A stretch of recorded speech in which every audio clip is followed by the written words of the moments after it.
আমার আপনার সকল সৃষ্টিজীবীর মালিক হলো এক আল্লাহ।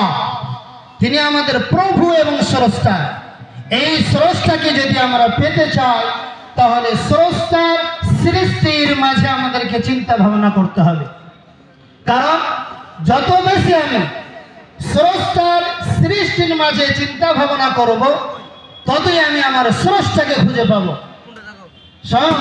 আল্লাহ রাব্বুল আলামিন বলেন, ওয়াফিল আরদি আয়াতুল লিল মুকিনিন, আমার বিশ্বাসী বান্দাদের জন্য এই ভূমণ্ডলে অনেক নিশানি রয়েছে।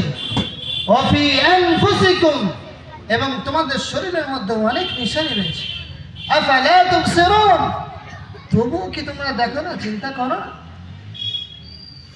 সুতরাং আপনি যদি আকাশকে প্রশ্ন করেন, হে আকাশ বলো তো তোমার এই বিশাল উচ্চতাকে দিল বলো।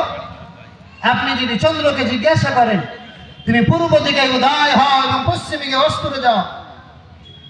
সূর্যকে যদি আপনি জিজ্ঞাসা করেন এভাবে, চাঁদকে যদি আপনি প্রশ্ন করেন কে তোমাকে আলো দেয়, সমুদ্রের বিশাল তরজমালাকে যদি প্রশ্ন করেন তুমি কার হুকুমে ঢেউ পরিণত হও, এক সুরে আওয়াজ আসবে এক আল্লাহ।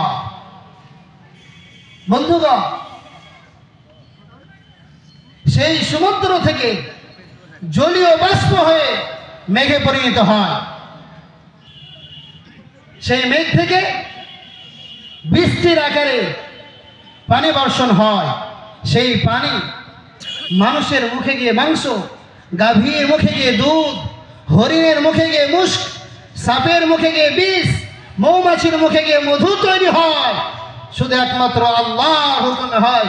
সেই মহান আল্লাহ রাব্বুল আলামিনের প্রশংসিত বলি আলহামদুলিল্লাহ।